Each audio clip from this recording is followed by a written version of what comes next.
시청자 여러분 안녕하십니까? 상주 지역의 주요 소식을 전하는 상주톡입니다.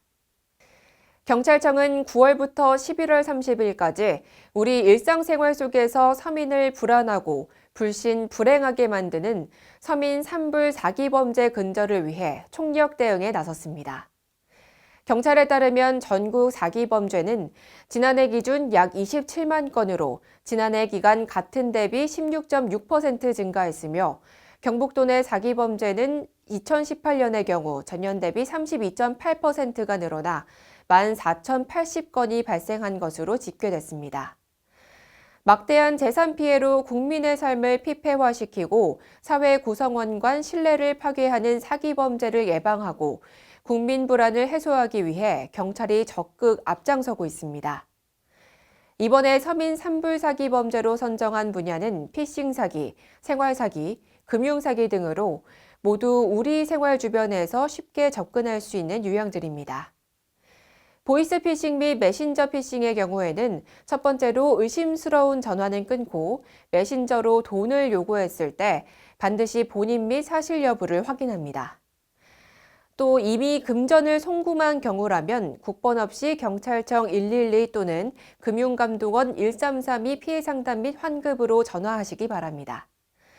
다음으로는 생활사기에 관련한 내용인데요. 요즘 중고물품 거래, 온라인에서 많이들 하시죠? 인터넷상 중고물품 거래 시 사이버캅에 상대방 전화나 계좌번호를 조회하고 가급적 직거래를 하거나 또는 안전거래 서비스를 이용하시기 바랍니다. 취업 명목으로 금전 요구 시에는 의심을 해봐야 하고요.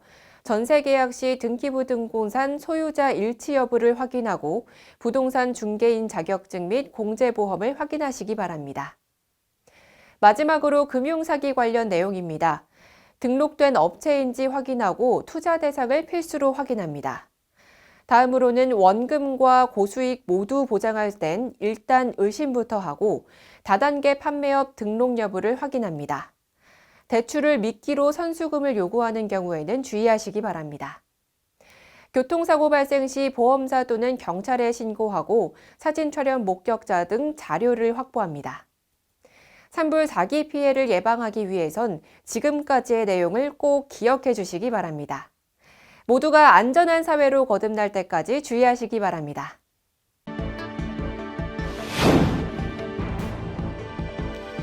상주 북천시민 야외음악당에서 상주 시민의 날 기념식이 열렸습니다.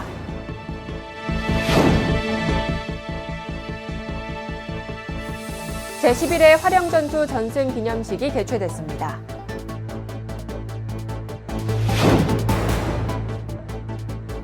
청각장애인 재활 자립을 위해 시민과 함께하는 수어문화 박람회 기념 행사가 열렸습니다.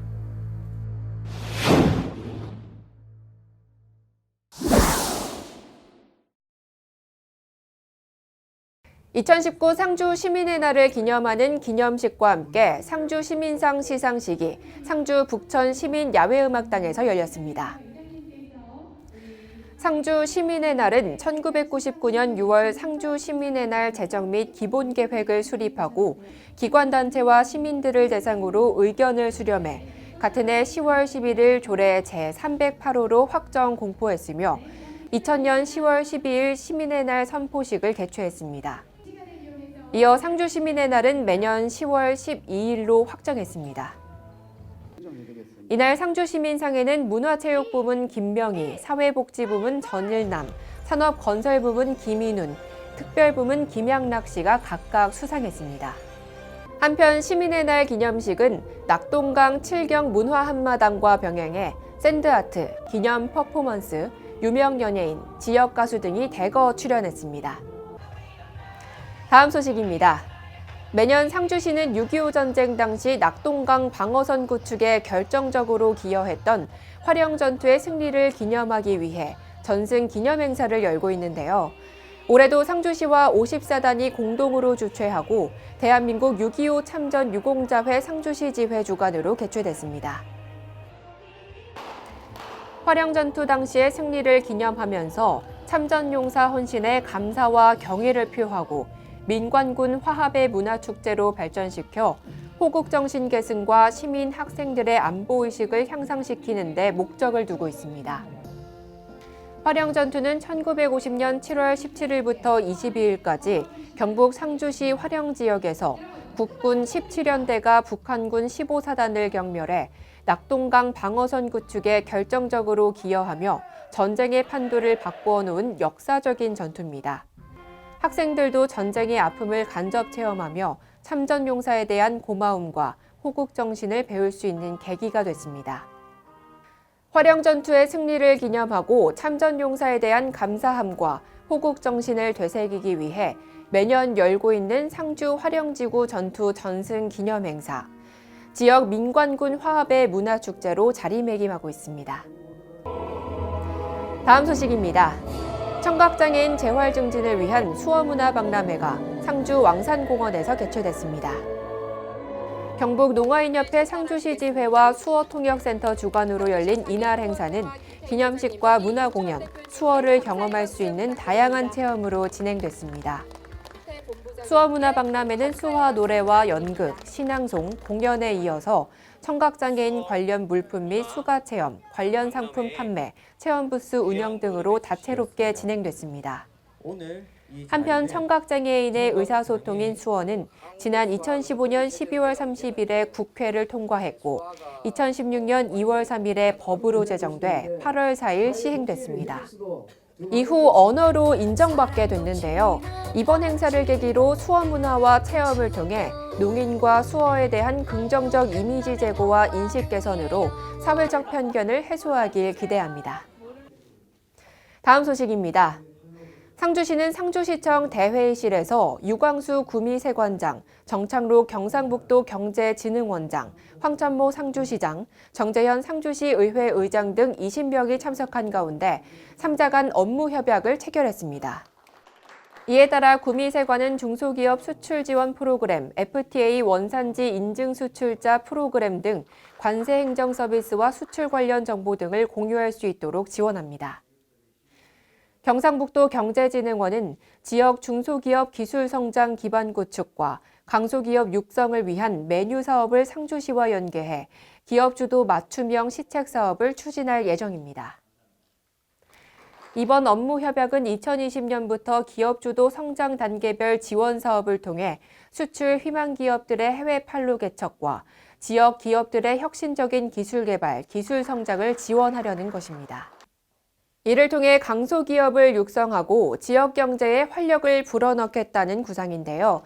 우리 기업들이 세계 경쟁 속에서도 기술 성장으로 어려움을 극복하고 지역 경제 발전에 기여할 수 있도록 새로운 시책 발굴이 계속되길 기대해 봅니다. 다음 소식입니다. 상주시 노악산 천년고찰 남장사에서 고려시대에 있었던 것으로 추정되는 맷돌을 온전한 상태로 발견했습니다. 완벽한 형태로 발견돼 학계에 비상한 관심을 받고 있습니다. 원형이 잘 보존된 맷돌은 상주 민간봉사단체인 상맥회의 향토문화보존위원회에서 구전과 지명으로 전해 내려오는 내고장 문화재 찾기 일환으로 추진 중에 그동안 멸실된 것으로 알려진 맷돌 상부를 남장사 극락보전 옆 계단석으로 덮여 있는 것을 발견해 출토했습니다.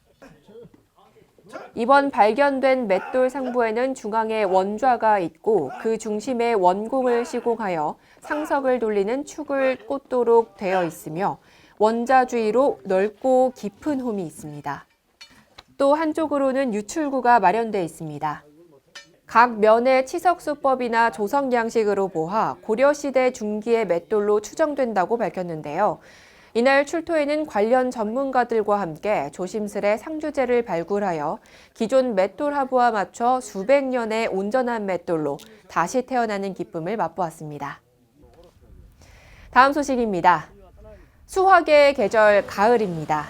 풍년을 기원하며 벼베기가 한창인데요.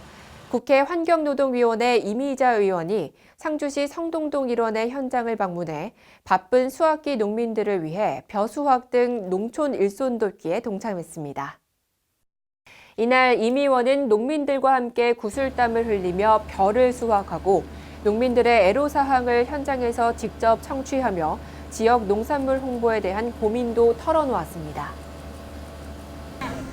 예, 뭐 제가 어렸을 때는 다 어른들께서 줄로 한 줄로 딱 서고 낫수로 막 피고 허리도 못 피고 이렇게 일하셨는데 참 격세지감을 느낍니다. 이제는 콤바인 갖고 촥 하는데 많이 편리해지긴 했지만은 그래도 지금 우리 쌀 연구에서 하시는 말씀을 들어보니까 또 여러 가지로 애로사항이 많은 것 같습니다. 그리고 이 기계는 편리하긴 하지만 너무 비싸고 그리고 또 이 쌀 수확 관련돼 가지고 여러 가지 농민들의 애로사항이 많다는 것을 우리 지금 농민으로부터 들었습니다. 그래서 여러 가지 또 애로사항이라든가 이런 걸 더 경청해서 좀 더 편리하고 좀 더 수확이 많고 그러면서도 농민들에게 소득이 창출될 수 있는 그런 부분들을 얘기를 많이 들어서 같이 연구해서 같이 더불어서 이렇게 해 나가도록 하겠습니다. 지난 태풍 타파와 미탁 등으로 인해 상주 지역 역시 농산물 손실이 발생했습니다. 이에 임 의원은 벼 도복 농가를 살피는 등 농산물 피해 현황을 의원실 자체적으로 파악하는 모습을 보였습니다. 또 농산물 수확기를 코앞에 둔 농민들을 걱정하며 SNS를 통해 심경을 밝혔습니다.